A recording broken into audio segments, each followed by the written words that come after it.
லிஃப்கோவின் பிரசித்தி பெற்ற அகராதிகள் ஸ்ரீமத் வால்மீகி ராமாயணம், சுந்தரகாண்டம், 4000 திவ்ய பிரபந்தம், 30 வகையான சகஸ்ரநாமம் மற்றும் பல.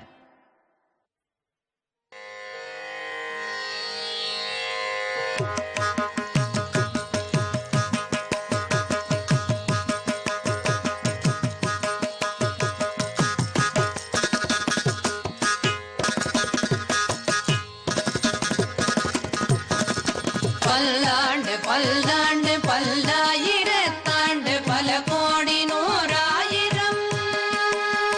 பல்லாண்டு பல்லாண்டு பல்லாயிரத்தாண்டு பல கோடி நூறாயிரம். மல்லாண்டு திண்தோள் மணிவண்ணாவும் செவ்வடி செவ்வி திருக்காப்பு.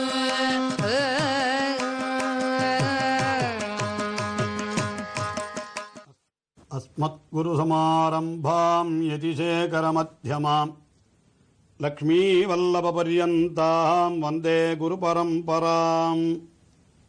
ஆழ்வார்கள் வாழி அருளிச் செயல் வாழி தாழ்வாதுமில் குறவர்தாம் வாழி ஏழ்வாறுமுய்ய அவர்கள் உரைத்தவைகள்தாம் வாழி செய்யமறை தன்னுடனே சேர்ந்து. திருச்சந்த விருத்தம் என்கிற திவ்ய பிரபந்தத்திலே திருமழிசை ஆழ்வார் எம்பெருமானுடைய நிலைகளை எல்லாம் பலபடியாக அனுபவித்தார். அவனுடைய பரத்வம், அவனுடைய வியூக நிலை, அவனுடைய அந்தர்யாமித்துவம், அவன் ராமன் கண்ணன் என்ற பல பல அவதாரங்களைச் சேர்ந்த விபவம், அதற்கு மேலே திருவரங்கம் பெரிய கோவில், திருக்குடந்தை முதலான திவ்ய தேசங்களிலே எழுந்தருளிருக்கின்ற அர்ச்சாவதார நிலை என்று எல்லாவற்றையும் அனுபவித்துக் கொண்டே வந்தவர். தம்முடைய பிரபந்தத்தினுடைய இறுதியிலே அந்த எம்பெருமானிடத்திலே தாம் பெற வேண்டிய பேறு இன்னது என்பதை தாம் தெரிவிக்கும் விதமாக பல பல பாசுரங்களை அருளிச் செய்கிறார். அதிலே கடைசியாக அவர் அந்த எம்பெருமானிடத்திலே என்ன பிரார்த்தித்துக் கொண்டார் என்றால், பரந்த சிந்தை ஒன்று நின்று நின்ன பாதபங்கயம் நிரந்தரம் நினைப்பதாக என்று என்னுடைய மனமானது மற்ற விஷயங்களிலே அலை பாயாமல் அது உன்னுடைய திருவடிகளிலேயே ஒன்றி நின்று அந்த திருவடிகளையே நிரந்தரம் நினைப்பதாக நீ நினைக்க வேண்டும் எம்பெருமானே, நீயே நினைத்தருள வேண்டும் என்று எம்பெருமானை பார்த்து ஆழ்வார் பிரார்த்தித்துக் கொண்டார். உடனே எம்பெருமான், ஆழ்வீர் அப்படி நிரந்தரமான பகவான் நினைவு, அதாவது பகவானை பற்றின நிரந்தரமான நினைவு, என்னை பற்றின நிரந்தரமான நினைவு உமக்கு ஏற்பட வேண்டும் என்றால் அது இந்த பிரகிருதி, இந்த உலக வாழ்க்கையிலே நிச்சயமாக நடைபெறாது என்று உமக்கு தெரியாதா?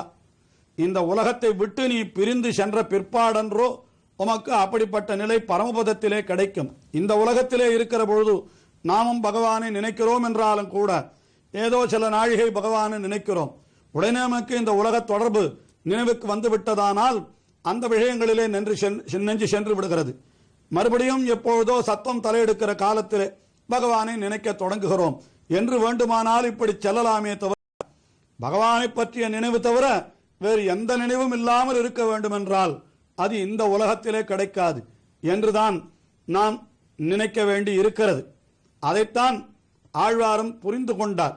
உடனே எம்பெருமானை பார்த்து ஆழ்வார் என்ன தெரிவிக்கிறார் என்றால், அப்படி இந்த சரீரம், அதாவது உடல் அற்ற பிற்பாடுதான் எனக்கு நிரந்தரம் உன்னுடைய திருவடிகளை நினைக்கக்கூடிய பேரு கிட்டும் என்றால், அப்படி அந்த சரீரம் அருகின்ற வரையிலும் கூட எனக்கு ஏதாவது ஒரு நல்ல வழியை நீயே தெரிவிக்க வேண்டும். உன்னை தவிர நான் வேறு எதையும் எண்ணாமல் இருக்கும்படியாக அதற்கு ஒரு வழி இப்படி ஆகட்டும் என்று நீயே எனக்கு ஒரு நல்வார்த்தை சொல்லிவிடு என்று எம்பெருமானை பார்த்து ஆழ்வார் கேட்பதாக 102வது பாசுரம் அமைந்துள்ளது.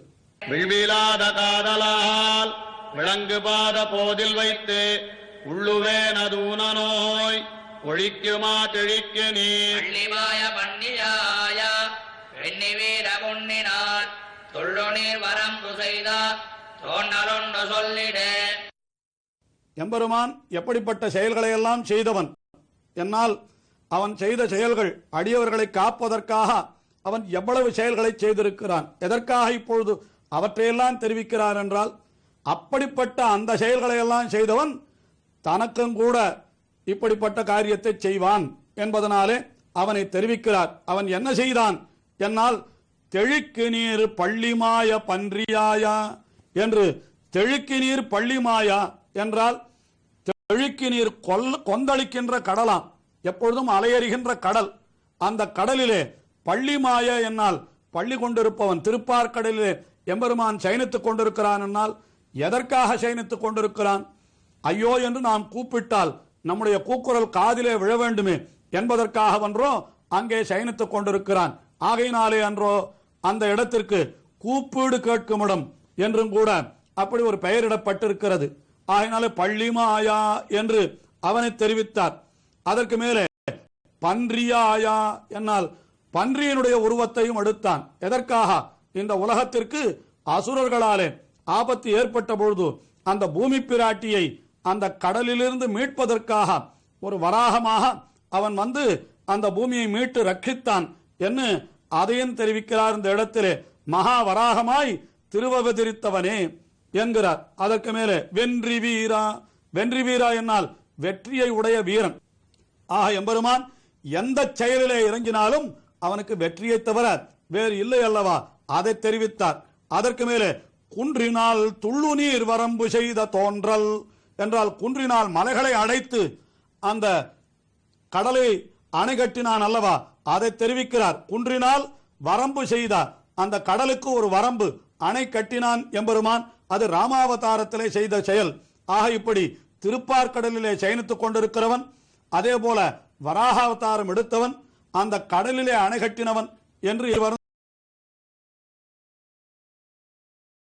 செய்த தோன்றலே என்று எம்பெருமானையே பார்த்து கேட்கிறார். அப்படிப்பட்டவன் நீ, அடியவர்களுக்காக இத்தகைய செயல்களை எல்லாம் செய்தவன். அப்படிப்பட்ட நீ எனக்கு என்ன செய்ய வேண்டும் என்றால் எனக்கு ஒன்று சொல்லிடு, ஒரு வார்த்தை சொல். ஒரு வார்த்தை என்னால் இந்த சரீரத்தை அழிக்கும் வழிகளிலே ஒரு வழியை நீயே சொல் என்று கேட்கிறார். அதை எப்படி தெரிவிக்கிறார் என்றால் விழ்விலாத காதலால் விளங்கு பாத போதில் வைத்து. வீழ்விலாத காதல் என்னால் இடைவிடாத நீக்கமில்லாத அன்பு. அந்த அன்பினால் விளங்கு பாத போது என்றால் விளங்குகின்ற பாத போது திருவடி தாமரை. பாதம் என்னால் திருவடி, போது என்னால் அது தாமரை புஷ்பம். ஆக பாத போதினில் வைத்து அந்த திருவடிகளிலே நான் வைத்து உள்ளுவேன், நான் உன்னையே நினைத்துக் கொண்டிருக்கிறேன்.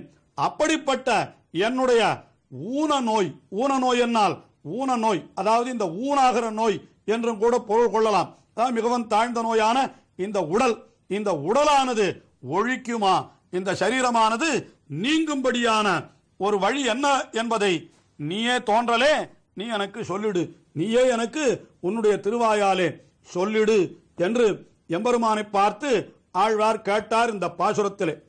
உடனே எம்பெருமான் என்ன தெரிவித்தான் என்னால், அப்படி உமக்கு அந்த சரீரம் என்பது எப்பொழுது நீங்க வேண்டும் என்பது ஏற்கனவே நிர்ணயிக்கப்பட்ட விஷயமாகினாலே அந்த சமயத்திலே நானே அதை நீக்கி விடுகிறேன், நீர் கவலைப்படாதிரும் என்று எம்பெருமான் ஆழ்வாரை பார்த்து தெரிவித்தான் போலும்.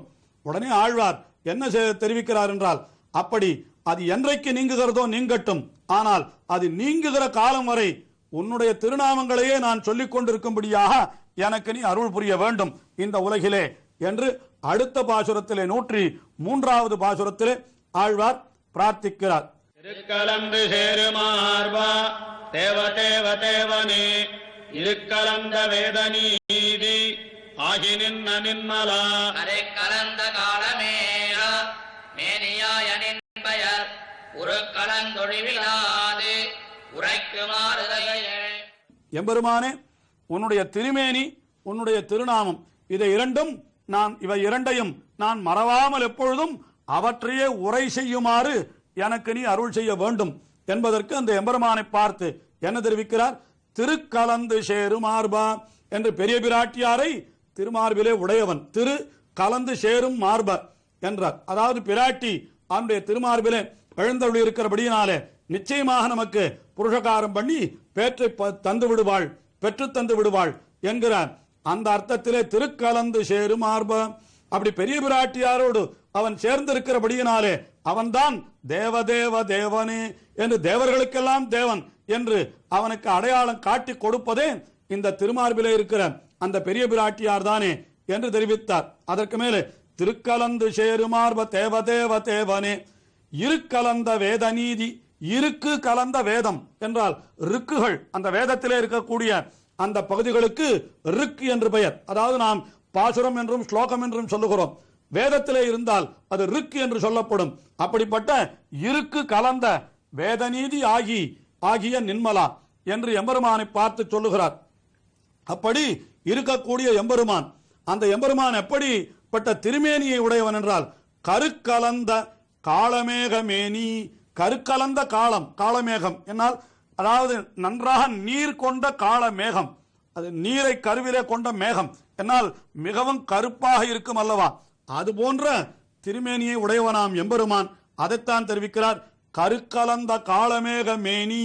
அப்படிப்பட்ட மேனியை உடையவன் எம்பெருமான்.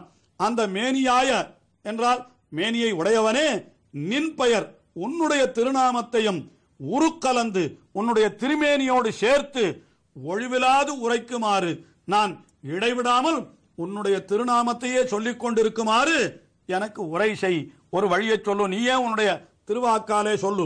அதாவது எம்பெருமானை பார்த்து ஆழ்வார் என்ன கேட்டார், நான் உன்னை எப்பொழுதும் நிரந்தரம் நினைக்க வேண்டும், அதற்கு வழி சொல் என்று கேட்டார். 102வது பாசுரத்தில் என்ன தெரிவித்தான் என்னால், அந்த நிலை உமக்கு இந்த சரீரத்தை விட்டு போனால்தான் கிடைக்கும் என்றார். உடனே அந்த சரீரத்தை விட்டு போவதற்கு நீ வழி சொல் என்று எம்பெருமானை கேட்டார்.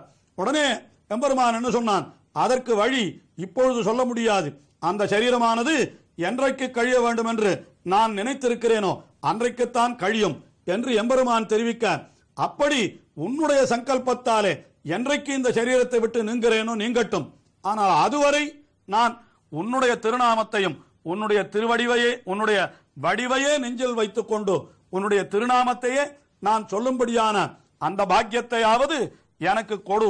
இந்த உலகத்திலே இருக்கிற காலத்திலே உன்னுடைய வடிவை நான் கலந்து உன்னுடைய உரு கலந்து உன்னுடைய திருநாமத்தை நின் பெயர் ஒழிவிலாது உரைக்குமாறு அப்படி நீ எனக்கு அருள் புரிய வேண்டும் என்று எம்பெருமானிடத்திலே அவர் பிரார்த்தித்துக் கொள்ளுகிறார். எம்பெருமானுடைய திருமேனியை நினைத்துக் கொள்ள வேண்டும், அவனுடைய திருநாமங்களை வாயாலே சொல்ல வேண்டும்.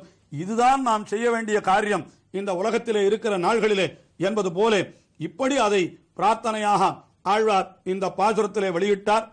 இதே போன்ற ஆழ்வாருடைய விண்ணப்பங்கள் இன்னமும் கூட தொடர்கின்றன. முடிவிலே ஆழ்வாருக்கு எம்பெருமான் பேற்றையும் அருளுகிறான் என்று மேலே அனுபவம் தொடர்கிறது. அந்த அனுபவத்தை தொடர்ந்து அனுபவிப்போம்.